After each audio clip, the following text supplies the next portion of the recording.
സംസ്ഥാന സർക്കാരിന്റെ 100 ദിന കർമ്മ പരിപാടിയുടെ ഭാഗമായി നടപ്പാക്കുന്ന പദ്ധതികളിൽ ആദ്യ ലക്ഷ്യത്തിൽ റെക്കോർഡ് നേട്ടവുമായി ഭക്ഷ്യ സിവിൽ സപ്ലൈസ് വകുപ്പ് 1.5 ലക്ഷം മുൻഗണനാ റേഷൻ കാർഡുകൾ നൽകുന്ന പദ്ധതിയാണ് റെക്കോർഡ് ലക്ഷ്യം നേടിയത്. 1.5 ലക്ഷം കാർഡുകൾ നൽകാനാണ് ലക്ഷ്യമിട്ടതെങ്കിലും 73,024 അപേക്ഷകൾ അംഗീകരിച്ചതായി ഭക്ഷ്യമന്ത്രി അനൂപ് ജേക്കബ് അറിയിച്ചു. 76,338 അപേക്ഷകളാണ് ലഭിച്ചത്. അതിൽ 1,353 അപേക്ഷകൾ മതിയായ രേഖകൾ ഹാജരാക്കാൻ തിരിച്ചു നൽകി. 2011 നിരസിച്ചു. പുതിയ 73,024 മുൻഗണനാ കാർഡുകൾക്കും അടുത്ത മാസം 3 മുതൽ സൗജന്യ റേഷൻ നൽകി തുടങ്ങും. പദ്ധതിയുടെ ഉദ്ഘാടനം മുഖ്യമന്ത്രി വി.ഡി. സതീശൻ നിർവഹിക്കുമെന്നും മന്ത്രി അറിയിച്ചിരുന്നു. 468 കിലോ ലിറ്റർ മണ്ണെണ്ണ അനുവദിച്ചിട്ടുണ്ട്. അടുത്ത മാസം 1-ാം തീയതി മുതൽ എല്ലാ റേഷൻ കടകളിലും മണ്ണെണ്ണ ഉറപ്പുവരുത്തുമെന്നും മന്ത്രി നിർദ്ദേശം നൽകി. റേഷൻ വാതിൽപ്പടി ലോറിക്കാരുമായി കരാർ പുതുക്കൽ പരിഗണനയിലുണ്ട്. അവർക്ക് നൽകാനുള്ള കുടിശ്ശിക വൈകാതെ തീർക്കും. സെപ്റ്റംബറിൽ പുതിയ ടെൻഡർ ആലോചിക്കും. വിതരണത്തിനായി സ്പെഷ്യൽ അരി അടുത്ത മാസം 10-നകം റേഷൻ കടകളിലേക്ക് എത്തും. ഓണക്കാലത്ത് സുഗമമായി പൊതുവിതരണം ഉറപ്പാക്കണമെന്ന് മന്ത്രി ഉദ്യോഗസ്ഥർക്ക് നിർദ്ദേശം നൽകി. ഉദ്യോഗസ്ഥർ ഇക്കാലത്ത് അവധിയെടുക്കാതെ എണ്ണയിട്ട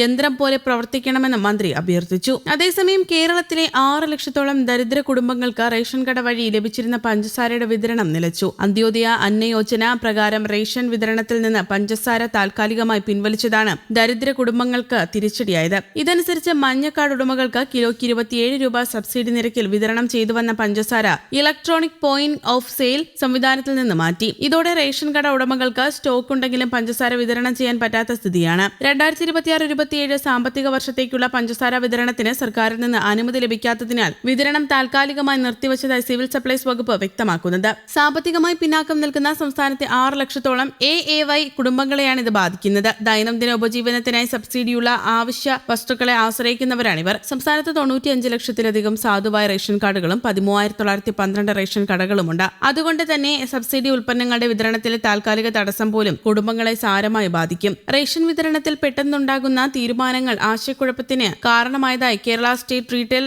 ration dealers association organising secretary പറഞ്ഞിരുന്നു. റേഷൻ കടകളിൽ പഞ്ചസാര വാങ്ങാൻ ആളുകൾ എത്തുമ്പോൾ സിസ്റ്റത്തിലെ നിയന്ത്രണങ്ങൾ കാരണം നൽകാനാകുന്നില്ല. അദ്ദേഹം പറഞ്ഞ വാക്കുകളായിരുന്നു. 2012 വരെ എല്ലാ റേഷൻ കാർഡ് ഉടമകൾക്കും സബ്സിഡി പഞ്ചസാരയ്ക്ക് അർഹതയുണ്ടായിരുന്നുവെന്നും അതിനുശേഷം ആനുകൂല്യം മഞ്ഞ കാർഡ് ഉടമകൾക്ക് മാത്രമായി പരിമിതപ്പെടുത്തിയെന്നും അദ്ദേഹം പറഞ്ഞു. ഇപ്പോൾ ഏകദേശം 95 ലക്ഷം റേഷൻ കാർഡ് ഉടമകളിൽ ഏകദേശം 6 ലക്ഷം പേർക്ക് മാത്രമേ പഞ്ചസാര ലഭിക്കാൻ അർഹതയുള്ളൂ. സബ്സിഡി വില നേരത്തെ 21 രൂപയായിരുന്നു. കഴിഞ്ഞ വർഷം ഇത് 27 രൂപയായി പരിഷ്കരിച്ചു. റേഷൻ കടകളിൽ മറ്റുൽപ്പന്നങ്ങളെ അപേക്ഷിച്ച് പഞ്ചസാരയ്ക്ക് സ്ഥിരം ആവശ്യക്കാരുണ്ടെന്നും അദ്ദേഹം പറഞ്ഞു. വിപണിയിൽ പഞ്ചസാര വിലയിൽ വലിയ വർധനവാണുള്ളത്. ഇത് താഴ്ന്ന വരുമാനക്കാരായ കുടുംബങ്ങളുടെ ഭാരം വർദ്ധിപ്പിക്കുന്നു. സാമ്പത്തിക സ്ഥിതി വിവരക്കണക്ക് വകുപ്പിന്റെ അവശ്യവസ്തുക്കളുടെ ചില്ലറ വിൽപ്പന വിലകൾ വിശകലന റിപ്പോർട്ട് അനുസരിച്ച് 2012 കിലോയ്ക്ക് 34.84 രൂപയിൽ നിന്ന് 2015 29.06 രൂപയായി കുറഞ്ഞതിനു ശേഷം പഞ്ചസാര വില കുത്തനെ ഉയർന്നു. 2017 43.12 രൂപയിലെത്തി. 2022 മുതൽ വില വീണ്ടും ഉയരാൻ തുടങ്ങി. 2025 വാർഷിക ശരാശരി 45.54 രൂപയിലെത്തി.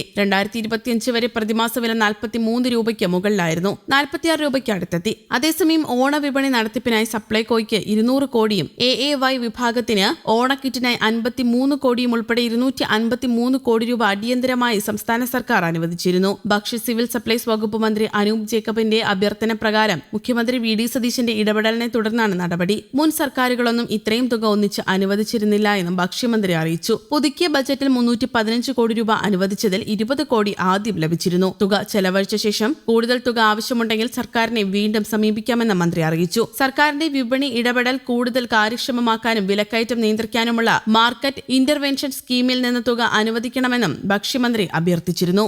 News desk Kerala Kaumudi.